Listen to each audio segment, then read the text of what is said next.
ہمارے نوجوانوں کے اندر آزاد خیالی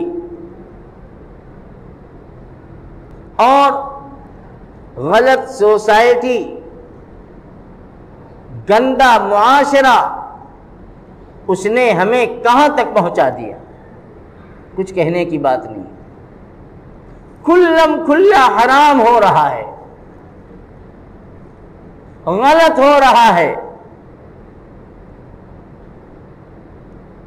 لیکن عزت بچا کے بیٹھے ہیں، کچھ کہہ نہیں سکتے۔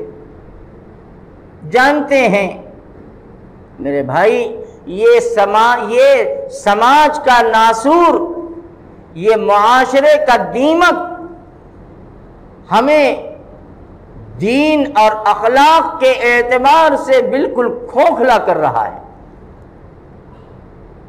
شرم آتی ہے اس وقت جب کوئی اس طرح کی بات سامنے آتی ہے اور پتہ چلتا ہے کہ وہ تو فلاں گھر کا لڑکا تھا۔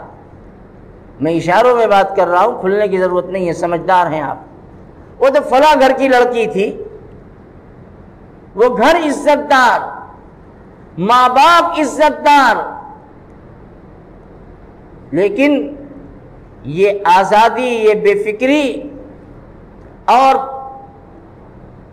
پیسوں کا ہونا، جیب میں ابا سے پیسہ لیا، باپ کے پاس پیسے کی کمی نہیں، اولاد کی بڑی محبت، دے دیا پیسہ، وہ کہاں جا رہا ہے، کہاں اڑا رہا ہے، کہاں خرچ ہو رہا ہے، اس کی کوئی فکر نہیں۔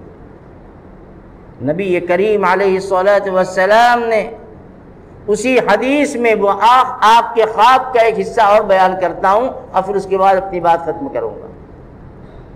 آقا مدنی صلی اللہ تعالی علیہ وسلم نے اسی حدیث میں فرمایا کہ مجھے وہ دونوں ساتھی لے کر گئے ایک عجیب جگہ۔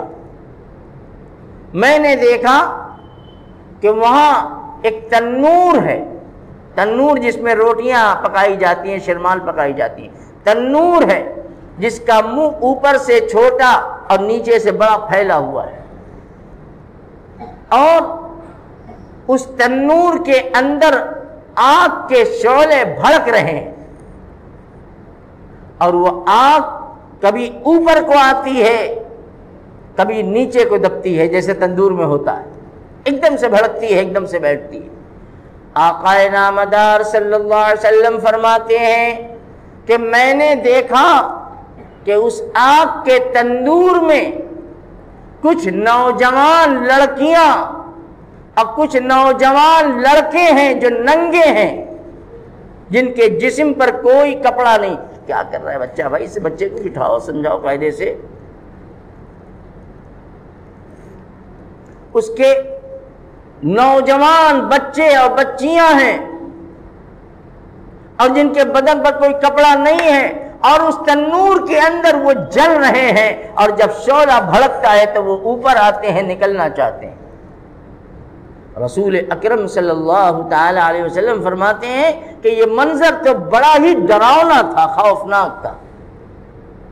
میں نے اپنے ساتھیوں سے پوچھا کہ یہ کون لوگ ہیں اور یہ ان کے ساتھ کیا ہو رہا ہے؟